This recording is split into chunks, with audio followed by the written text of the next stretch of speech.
Fala galera, Todd na área, voltando então com a aula de literatura Romantismo parte 2, beleza? Antes de você assistir Romantismo parte 2, assista o vídeo sobre o Romantismo parte 1. Pergunta pro Todd, é o seu canal que está começando agora.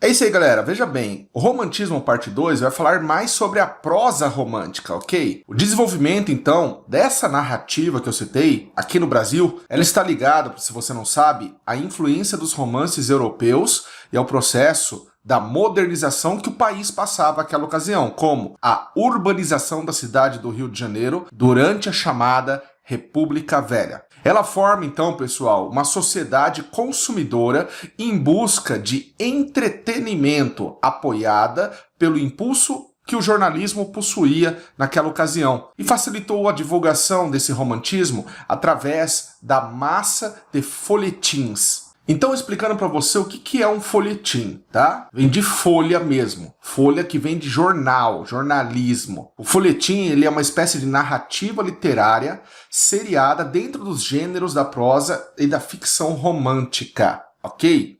Digamos que é uma espécie de novela, né, na forma de folhetos. Seguindo as mesmas características e objetivos da poesia romântica, o romance e algumas vertentes, ela acabou incorporando, galera, o sentimento de nacionalismo em busca de uma identidade brasileira, utilizando-se muito da descrição da natureza e da idealização de um herói nacional, isso é importante, que é o índio. Acrescentamos então o surgimento do romance, do teatro, de costumes, preocupados, portanto, em descrever e criticar os aspectos em que a sociedade burguesa brasileira passava naquela época, ok? E quais são os nomes importantes em relação à prosa romântica? Joaquim Manuel de Macedo, pessoal, escreveu o livro A Moreninha, de 1844, e esse livro é considerado o primeiro romance brasileiro, graças à grande aceitação que o público teve, beleza? Ele foi categorizado dentro dos romances de costumes. A obra é uma narrativa leve que retrata o cotidiano da vida dos cariocas em meados do século XIX. Esse livro apresenta características da cultura nacional, como a lenda da gruta, em que o choro de uma moça apaixonada por um índio que não a corresponde transforma-se em água corrente na gruta. Em relação ao livro Moreninha, acompanhe aqui comigo. Augusto, Leopoldo e Fabrício, jovens estudantes de medicina, vão passar o dia em uma certa ilha de propriedade da avó de Felipe. Um de seus colegas, Augusto, que se dizia incapaz de se apaixonar por muito tempo apenas por uma mulher, faz uma proposta com Felipe. Se ele ficasse apaixonado por uma jovem, durante 15 dias ou mais, assumiria o compromisso de escrever um romance contando tal paixão. Nos dias em que fica na ilha, sente-se atraído pela simpatia de Carolina, a moreninha, irmã de Felipe. O tempo vai passando e Augusto volta outras vezes à ilha para visitar a moça. Apesar de apaixonado por ela, confessa-lhe que está preso ao juramento de fidelidade feito a uma menina, quando tinha 13 anos, mas cujo nome desconhece e de quem nunca mais teve notícia. O amor por Carolina, entretanto, supera esse compromisso e ele está disposto a casar-se com ela. No final, para a resolução feliz do aparente conflito,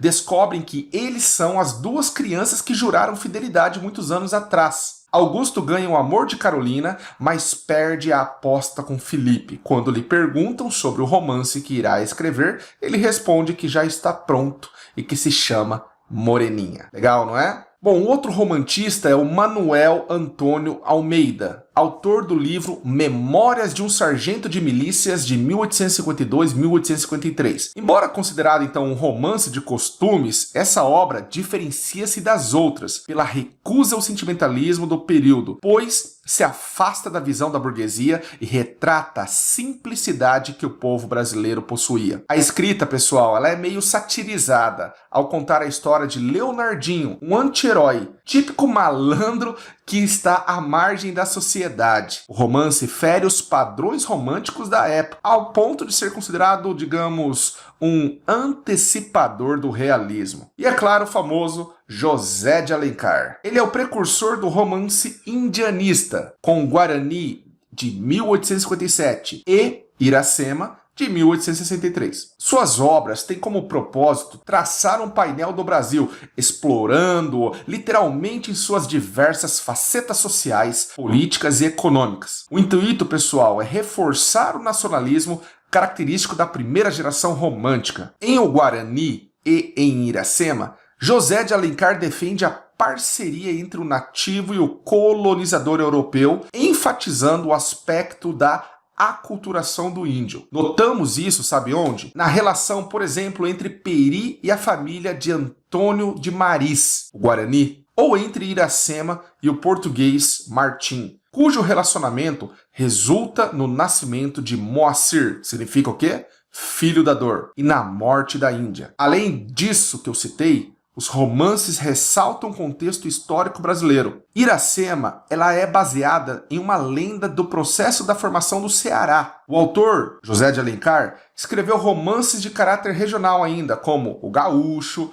O Sertanejo, além de obras com enfoque urbano em que retrata os costumes da população do Rio de Janeiro naquele período, como A Viuvinha, Lucila e Senhora. Tá aí, como é que é o resumo de Iracema? Bom, veja bem, Iracema é uma índia, filha do pajé Arquen, nascida e criada em uma tribo nos campos dos Tabajaras. A jovem vigiava as florestas, até um dia que atacou aquele que pensava ser um invasor. Quem recebeu a flechada foi Martim, um aventureiro português. Culpada, então, por ter disparado essa flecha de modo precipitado, Iracema imediatamente socorre Martim e leva para sua tribo com os ferimentos. Como Martim oferece ajuda a Araquém, pai de Iracema, para defender a tribo, ambos criam uma relação estreita e o pajé propõe, em troca da proteção, mulheres e hospedagem. Martim não aceita as mulheres que lhe são oferecidas porque só tem olhos para Iracema. Teoricamente, nada impediria o casal, composto por uma índia e um português, de ficar junto, exceto o fato de Iracema deter o segredo de Jurema, o que faz com que ela precise se manter virgem. Martim e Iracema se apaixonam e passam a viver de um amor proibido, migrando para uma cabana afastada da tribo. O resultado desse amor surge após alguns meses. Nasce Moacir, filho da dor, longe da tribo. O romance entre o casal, entretanto, não dura muito tempo. Martim dá sinais que sente falta de sua terra e Iracema percebe que sente saudade de seu povo. Ao final do romance, Iracema morre e Martim leva o pequeno Moacir para viver em Portugal. Beleza, pessoal? Ok, galera? Espero que você tenha gostado dessa aula. Inscreva-se nesse canal, ative os amigos e deixe o seu like. Veja bem, quando bater 100 likes, eu vou soltar uma lista de exercícios sobre romantismo, prosa romântica para vocês. Beijo, tchau, galera!